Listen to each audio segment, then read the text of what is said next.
ஓம் நம சிவாய. ஓம் நம சிவாய.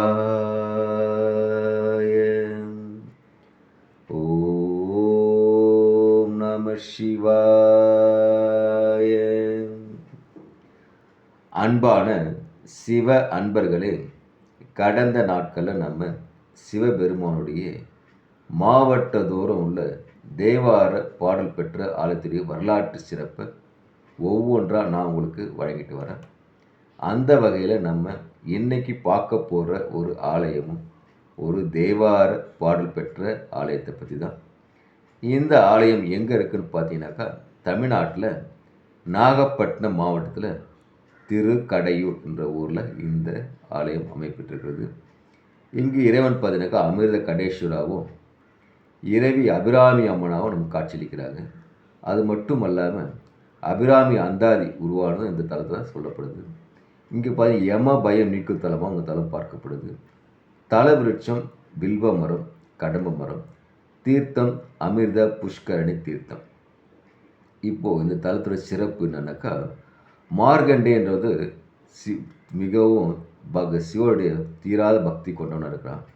அப்போ அவனோட ஆயுட்காலத்தை பார்த்துட்டு யமதர்மன் என்ன பண்ணுறாரு, அவனை பல வித துன்புறுத்துறாரு. துன்புறுத்தும் போது அவன் அதெல்லாம் அஞ்சாமல் எப்போதுமே சிவபெருமன் நினச்சிட்டே இருக்கிறாரு. அப்போ நினச்சிட்டு இருக்கும் பட்சத்தில் யமன் என்ன பண்ணுறாரு, மார்க்கண்டேயனை வந்து பாசக்கருத்தி வீச போகிறாரு.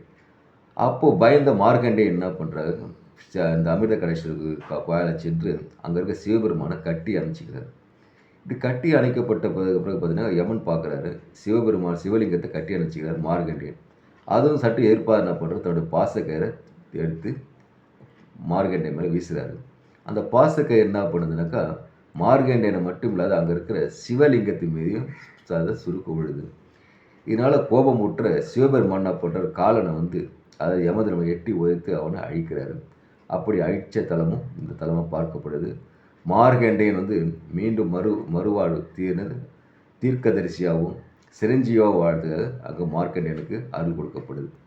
அது மட்டும் அல்லாமல் தேவர்களும் அசுரர்களும் பார்க்கடலை கடையும் போது தேவர்களுக்கு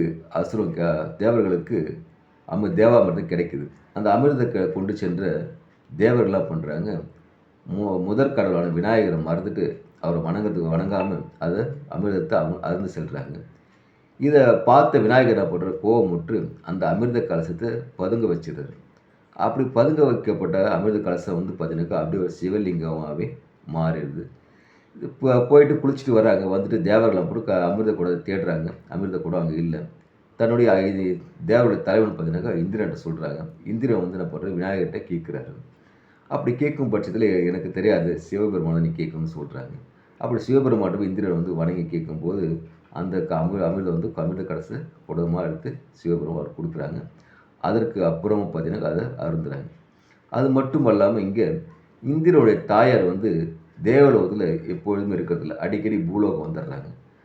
பூலோகம் வந்துடுறாங்கன்ட்டு அப்படி ஏன்னு விசாரிக்கிறாரு இந்திரன். கேட்கும்போது பார்த்தீங்கன்னா இங்கே உங்கள் தாயார் வந்து கீழே பூலோகம் சென்று அங்கே சிவபெருமானை வணங்க செல்கிறாங்கன்னு கேட்குறாரு. இதனால் இந்திரன் தன்னுடைய தாயுடைய பிரிவை தாங்க என்ன பண்ணுறான், தன்னுடைய தாயை சென்று வணங்கக்கூடிய அந்த கோயில், பூலோகத்தில் இருக்கிற அந்த கோயில் தேவலோகம் கூட்டு வைத்து வந்து நம்ம தன்னோட தாய் வந்து தன்னை விட்டு பிரிந்து செல்ல மாட்டாங்க, எப்போதும் நம்ம காண்பார்களே இருப்பாங்கன்றதை உணர்ந்து என்ன பண்ணுறாரு, இந்த அமிர்த கடேஸ்வரி ஆலை செல்கிறாரு. அங்கே இறைவனை வணங்கிட்டு தன்னுடைய வெள்ளையாணி துணை கூட என்ன பண்ணுறாரு, அதை ஒரு தேர் வடிவில் பூட்டி அந்த ஆலயத்தை தூக்கிட்டு போக முற்படும் போது பார்த்தீங்கன்னா விநாயகர் என்ன பண்ணுறாரு, தன்னுடைய கால் கட்டை விரலால் வந்து அழுத்துகிறார். அழுத்தும் பட்சத்தில் அந்த கோயிலில் சற்றும் நகரவே இல்லை. நகராத பட்சத்தில் பார்த்து விநாயகர்கிட்ட வந்து இந்திரன் வந்து முறையிடுறார். முறையிடும் போது என்ன பண்ணுறாரு, விநாயகர் நீங்கள் 1,00,000 வந்து லிங்கத்தை பிரதிஷ்டை செய்யணும்னு சொல்கிறார். செஞ்சுட்டு அதுக்கு வந்து ஆலயத்தை இங்கே தூக்கிட்டு போயிடணும்னு சொல்கிறாரு.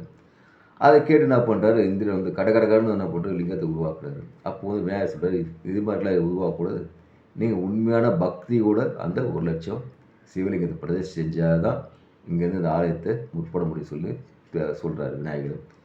ஆனால் வந்து பார்த்தீங்கன்னா இந்திரன் வந்து 1,00,000 சிவலிங்க பிரதிஷ்டை சாதாரண விஷயம் இல்லை. ஆனால் வந்து அவர் உருவாக்க முற்படுறாரு. அது பலன் கிடைக்கல. ஏன்னா வந்து அதுக்கு மிகப்பெரிய வலிமையான தவம் தேவை. ஏனோ தன்னை செய்ய முடியாது. தன்னோட தவறை உணர்ந்து என்ன பண்ணுறாரு, சிவபெருமானை மன்னிப்பு கேட்டுட்டு என்ன பண்ணுறாரு, அவர் தேவலோகம் சென்றார். தன் தாயும் வந்து இங்கே பூலோகம் வந்து அடிக்கடி சென்று வணங்குற ஆலயமாக அந்த ஆலயம் பார்க்கப்படுது. அது மட்டும் அல்லாமல் முருகன் என்ன பண்ணுறாரு, சூரனை வதம் செய்யறதுக்கு முன்னாடி இங்கே வந்து அம்பாள்கிட்ட வணங்கி வில் வாங்கி சென்ற தலமும் இந்த தலம் பார்க்கப்படுது.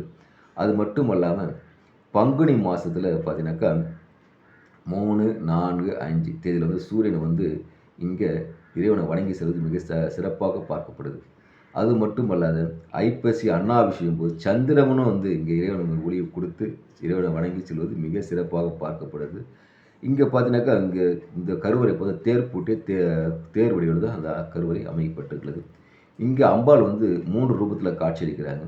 எப்படின்னா காலையில் வந்து பார்த்தீங்கன்னாக்கா வீணை ஏந்தி சரஸ்வதியாகவும், உச்சி காலத்தில் வந்து பார்த்தீங்கன்னா அம்பாள் வந்து யானை கோலத்தில் லட்சுமியாகவும், மாலை வேளத்தில் பார்த்தீங்கன்னாக்கா துர்க்கை வந்து துர்கா காளியாகவும், அதாவது சூலாயத்தோட துர்க்கை காளியாக நமக்கு காட்சியளிக்கிறாங்க. இவ்வளோ சிறப்பு பெற்ற ஆலயம் தான் இந்த ஆலயமாக பார்க்கப்படுது. அதனால் அன்பான சிவ அன்பர்களை கடந்த காலகட்டம் மாதிரி இந்த நாகப்பட்டினம் மாவட்டத்தில் இருக்கிற அமிர்த கடேஸ்வரர் வணங்கி இறை அருள் பெற்று இன்புற்று வாழ்க, ஈசனடி சேர்க.